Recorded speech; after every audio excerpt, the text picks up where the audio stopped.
Hi and welcome. I'm Lisa. Thanks for joining me here on the Imagine Crafts YouTube channel. Today I'm getting an early start on Easter with this set of Happy Easter cards, and I'm going to show you a couple of ways to achieve this ink blended background.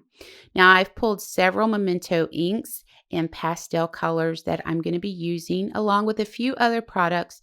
I'll have all those listed below for you. I'm starting with two panels that I've cut to 3¼ inches by 4½ inches. Now I used 110-pound cardstock, but you can use 80-pound, whatever you have available.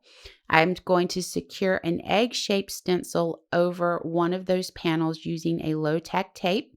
And I went ahead and created a grass stencil and a cloud stencil by simply running masking paper through my die cutting machine with a grass and cloud edger die. I'm going to mask off this grass area, loading the blender brush. I'm going to go ahead and ink up my sky with the Summer Sky ink. And then we're going to peel that back. We're going to mask off this sky area. We're going to load the blender brush with Pear Tart ink and go ahead and apply that to our panel. We're going to slowly peel back our masking paper, and then we're done with our first panel. Now I was a little offset with this, so I'll trim that down. Now your second option is to use an oval die instead of that stencil, or you can use a circle, a square, whatever you have available. All you want to do is run that die through your die cutting machine with masking paper. You're going to repeat the same steps as we did in the first on that first panel. I'm just going to go ahead and mask off the grass and ink up the sky. And then I'm going to mask off the sky and ink up the grass area. Now, I do want to show you how I achieve the look of puffy clouds when I use them. I have my masking paper that I went ahead and I die cut with that edger die. I'm going to take my blender brush loaded up with some ink, and I'm only inking up the edge of that masking paper. And what I'm doing is I'm pushing down and then pulling up. So as I'm moving the brush up the stencil, I start to push down. As I come off the stencil or masking paper, I pull up off of it. So I don't want to add too much more ink to the whole sky area. I just really want to define that edge of those puffy clouds. Next up, I'm going to go ahead and add some Angel Pink and Lulu Lavender ink to a piece of white glitter cardstock.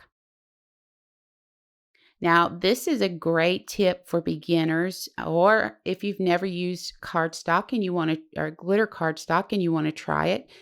Grab a piece of white glitter cardstock and add your own ink to it, and then you'll have what you need. It matches your projects, and you haven't gone out and spent a lot of money on cardstock that you may not even want to use.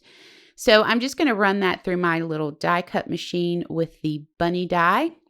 And off screen, I went ahead and die cut 6 more of those bunnies and 3 of the church out of white cardstock. I'm going to use my On Point glue to go ahead and stack 3 of the bunnies and 1 of the glitter cardstocks to create my bunnies for that.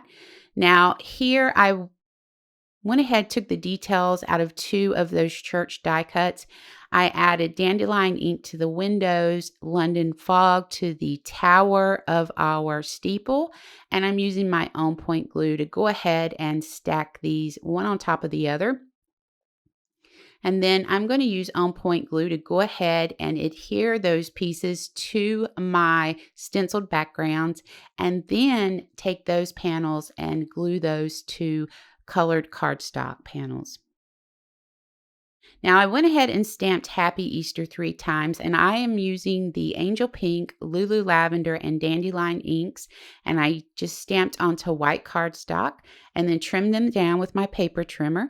I'm going to use square foam adhesives on the back of the sentiment strip and place them right beneath the bunnies and the church, and that's just to ground those pieces.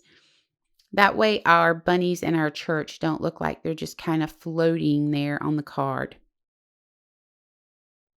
So I'm just going to come in with a little bit of bling. I'm adding a little gem there for the little bunny tail, and then a couple of sequins around the church. I'm going to go ahead, use my own point glue, adhere these to a 4¼ by 5½ inch card base, and then I believe we're done. So let me know what you think about the background scene stenciled in an Easter egg shape. I think it turned out really cute. I hope you enjoyed joining me and that you were inspired enough to head into your crafty space and create something amazing today. Be sure to click that subscribe button and ring the bell to be notified of new content to the channel.